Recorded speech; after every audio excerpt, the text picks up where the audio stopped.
Welcome to the MS&Me Radio Network. The broadcast shows are for informational and entertainment purposes only. They are not designed to provide listeners with specific personal, medical, or counseling advice. Individuals with a medical issue should always consult their healthcare provider. MS&Me is not responsible for content of individual shows. The views expressed by show hosts or the guests are their own. Enjoy the show. I'm John Strum, and this is RealTalk MS.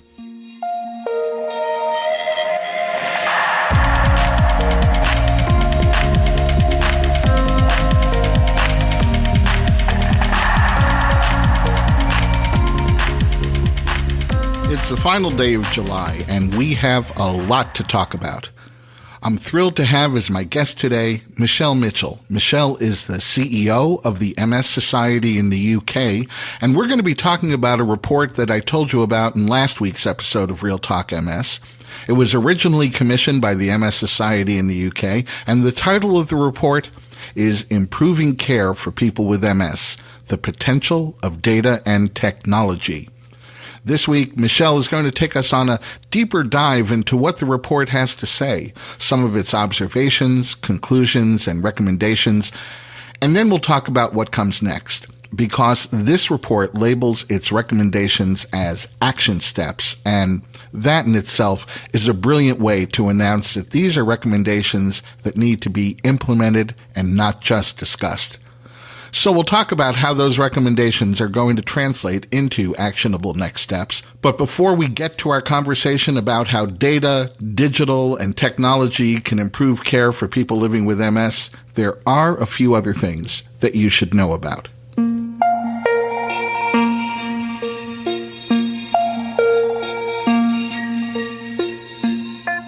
While we're talking about how technology can improve life for people living with MS, iQity, a data analytics company, has launched an artificial intelligence-driven platform that's been shown to be able to predict the onset of MS in patients at least 8 months earlier than traditional methods would have been able to make the same diagnosis. And this new data analysis platform can make that MS diagnosis with greater than 90% accuracy, which far outperforms human accuracy. This data analysis platform uses machine learning, and machine learning is based upon the premise that a system can learn from data, identify patterns within data, and make decisions without any human intervention. To validate the system, a pilot study analyzed the healthcare claims of 20 million people in New York. This provided the system with 4 billion data points. The system learned to spot patterns in the data, and using what it learned, it was able to correctly predict the onset of MS within this population with greater than 90% accuracy, and it made that correct diagnosis, again, at least 8 months earlier than the diagnosis could have been made using traditional methods. Now, research has shown us that the earlier that MS patients begin disease-modifying therapy, the earlier their diagnosis, well, the more effective their treatment can be in delaying disease progression and increasing their quality of life. So using the analytical platform created by iQity means being able to diagnose MS earlier, begin treatment sooner, and enjoy a better quality of life longer as a result. And that's a win for people living with MS.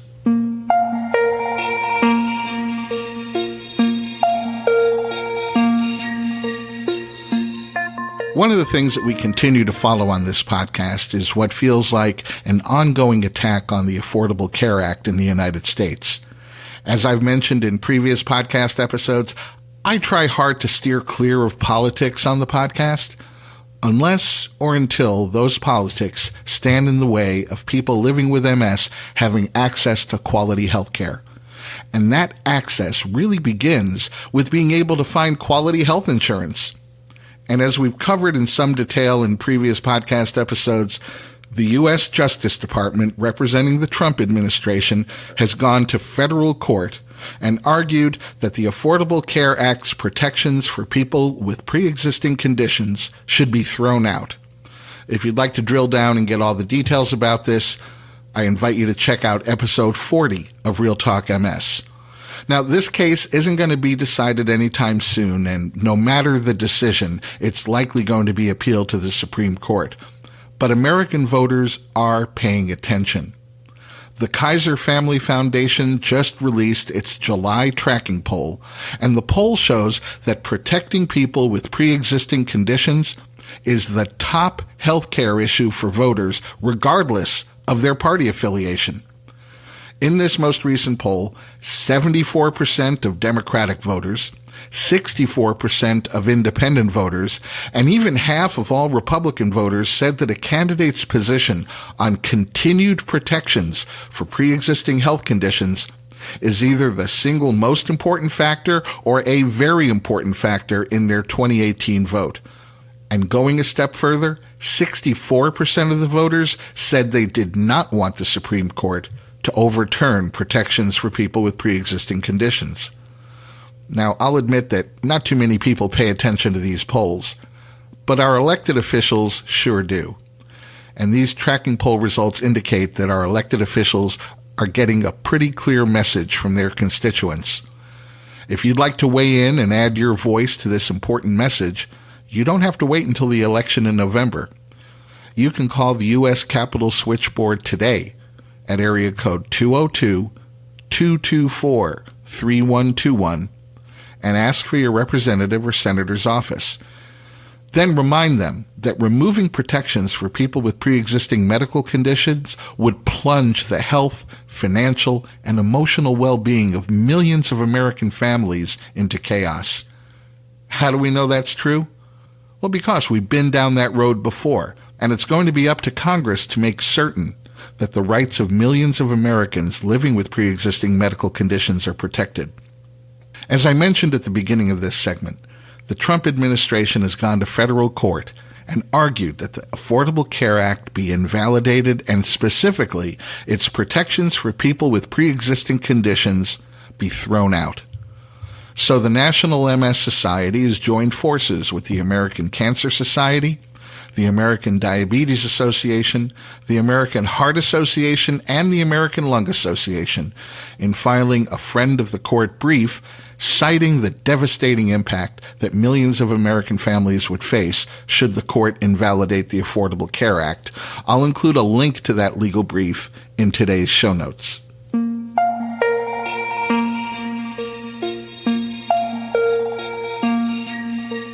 You've probably heard me talk about how inspired and hopeful I become when I think about some of the truly remarkable MS research that's being done in laboratories all around the world. One of the things that I love about doing this podcast is getting an opportunity to share some of that news with you. And this past week, there were a couple of different reasons to be hopeful, and they were all about myelin repair. So first, just a quick review. When you have multiple sclerosis, the myelin coating around your nerve fibers is damaged by your immune system. This damage interrupts the nerve signals that travel between your brain and your body, and that eventually produces disability.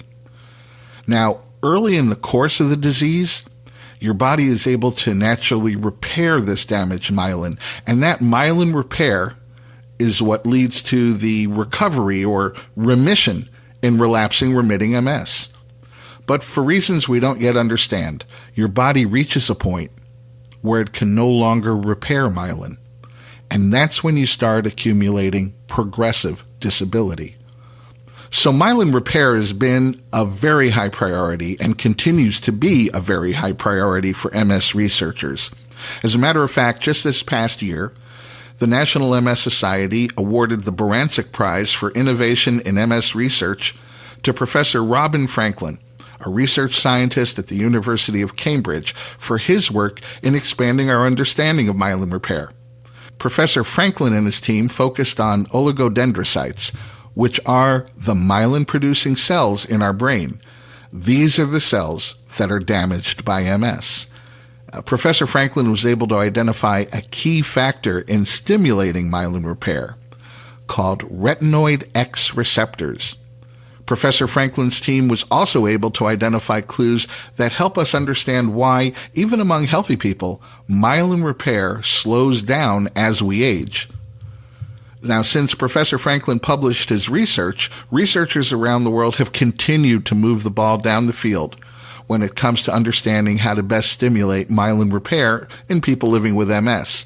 And a research team from the University of Melbourne has actually developed a synthetic protein which mimics a protein that naturally occurs in the brain to promote myelin repair.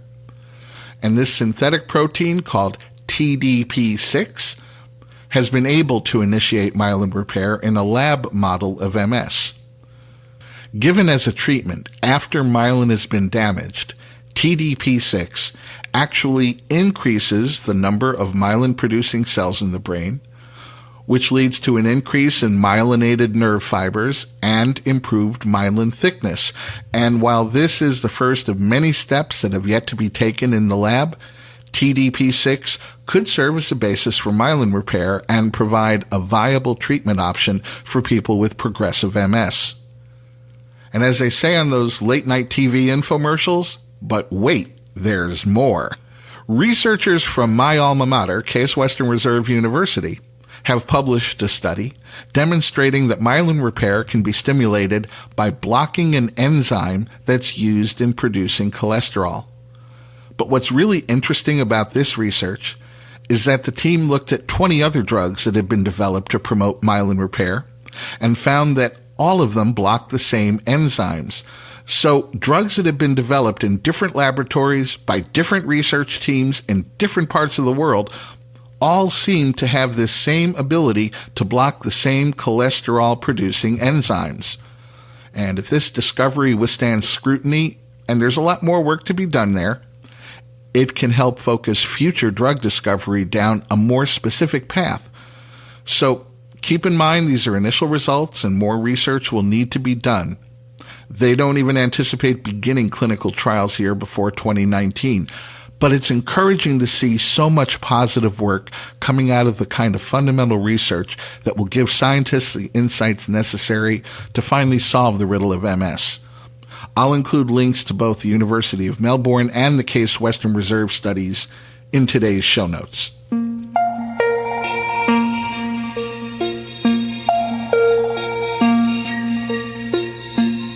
There are a couple of research studies that are recruiting participants, and all they involve is filling out an online survey. So you can do one or both of these from the comfort of your own home. The first study is looking at the coping style in MS and other autoimmune disorders.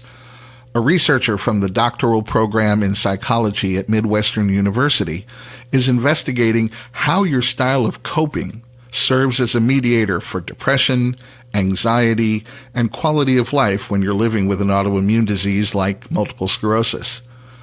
The study will examine how coping style actually impacts disease activity. The online survey should take about 15 minutes to complete, and it's completely anonymous. Participants should be over the age of 18, have a diagnosis of MS, and be able to read and write in English. The other study that I wanted to tell you about is being conducted by Dr. Prue Plummer, a clinical researcher and associate professor at the University of North Carolina at Chapel Hill. It's looking at how people living with MS determine whether they've benefited meaningfully from rehabilitation for walking impairments, and to gain insights into how individuals with MS make decisions about their treatment options. The online survey is for people living with MS. It should take about 15 minutes to complete, and it's also completely anonymous. And if you're interested in participating in either of these studies, I'll include a link to both online surveys in today's show notes.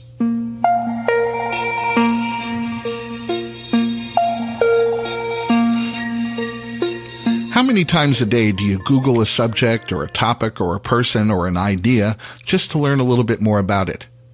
And how many shopping trips have you been able to cancel by clicking over to Amazon.com instead? How much of your banking, your bill paying, and even your entertainment is being lived online? It's hard to remember, and for whole generations of young adults and teens, it's hard for them to imagine what our lives would be like without the convenience of having user-friendly technology at our fingertips. We take advantage of digital tools every day for so many things. But when it comes to managing our health, there's still a long way to go. And it's a better way to go. That's why the MS Society in the UK commissioned this report titled Improving Care for People with MS, The Potential of Data and Technology. The report has just been published, and in a moment, we'll look at some of the observations and recommendations contained in this remarkable report with my special guest, Michelle Mitchell, the CEO of the MS Society in the UK.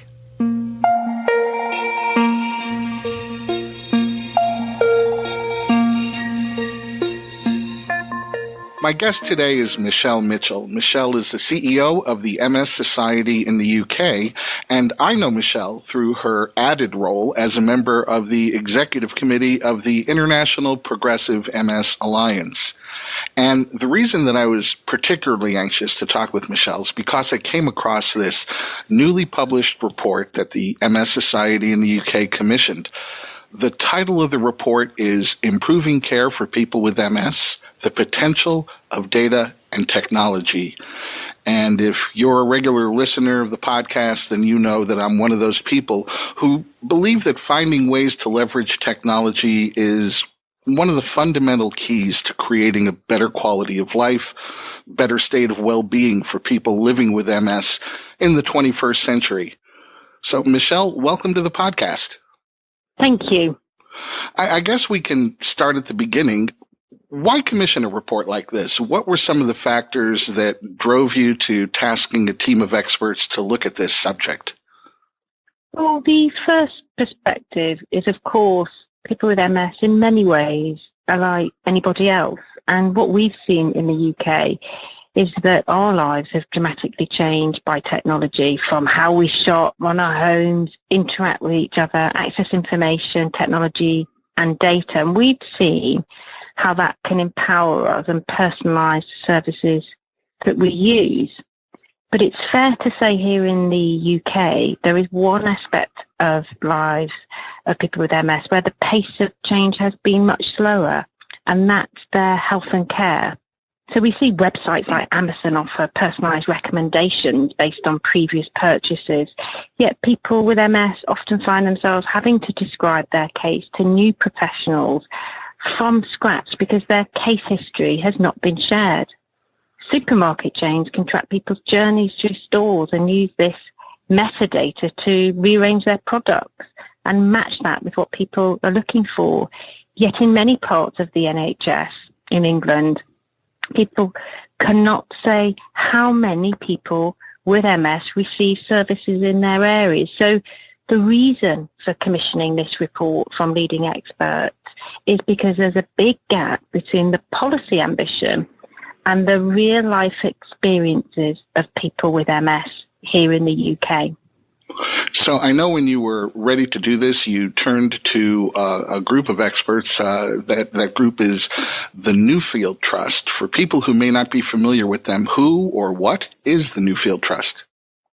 The Nuffield Trust is one of the UK's leading experts in health and social care, and what we wanted to do was ensure we had their expertise, but also the expertise of people with MS, healthcare professionals, people working in a variety of data, digital and tech companies, to really pose the question, which is how can we improve care for people with MS using that full potential of data, digital and technology?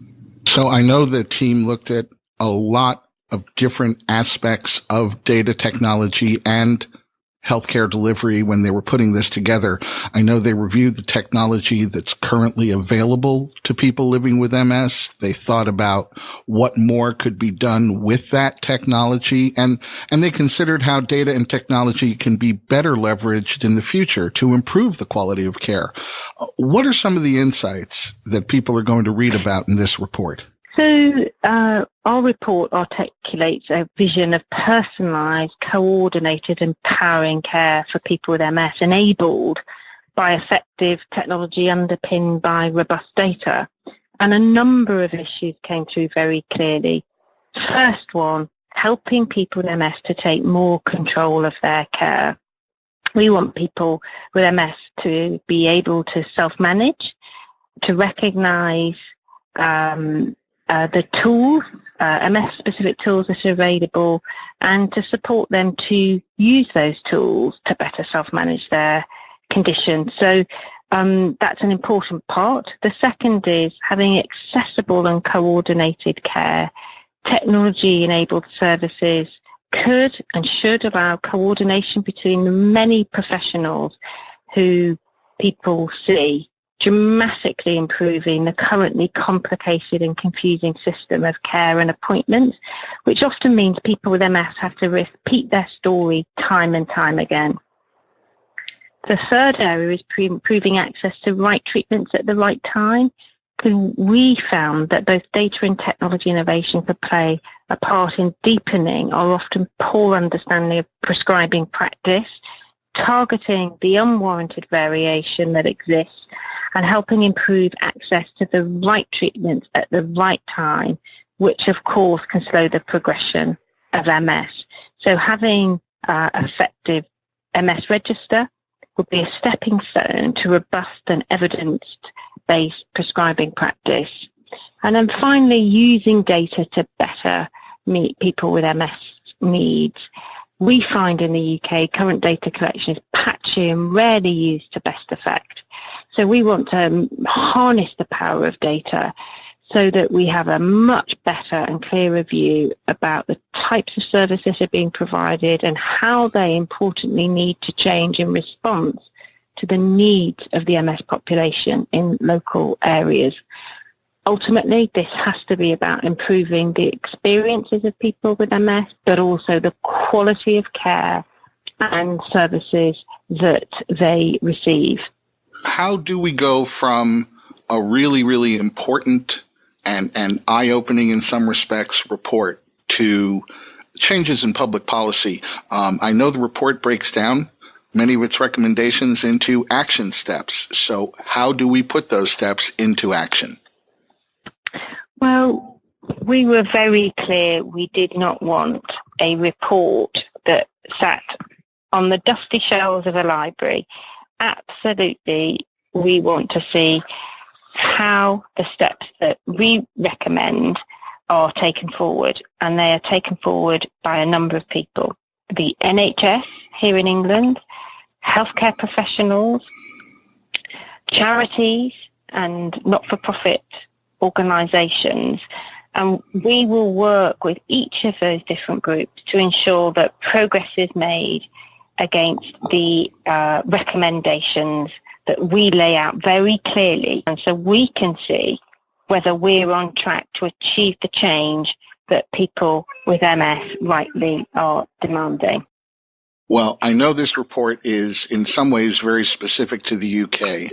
I really found that its conclusions and recommendations were pretty universal, and they can fairly easily be translated or adapted by almost any healthcare system. So I'm wondering if this report can't really serve as sort of a manifesto for better leveraging data and technology to improve quality of care for MS patients everywhere within and beyond the UK.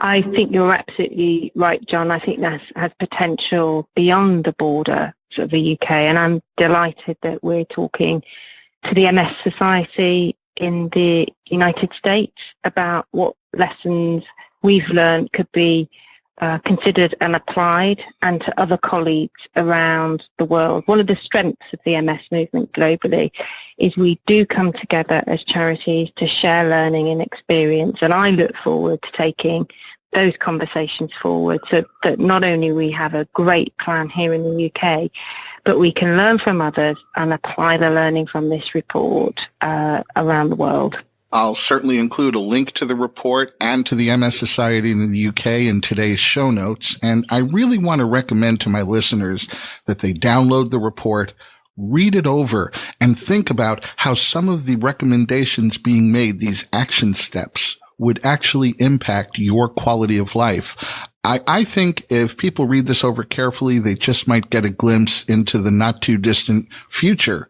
of healthcare. Well, Michelle Mitchell, thanks again for helping blaze a trail into the future for people living with MS. And thanks again for talking with me today. Thank you, John. That's going to wrap up this week's episode of Real Talk MS. If you haven't subscribed to the podcast, I invite you to do so. You can find Real Talk MS wherever you find the best podcasts, including Apple Podcasts, Spotify, the new Google Podcast app. And if you have an Amazon Echo or Echo Dot at home, you can just say, Alexa, enable the Real Talk MS podcast. My name is John Strum. Thanks for listening, and we'll catch you next time.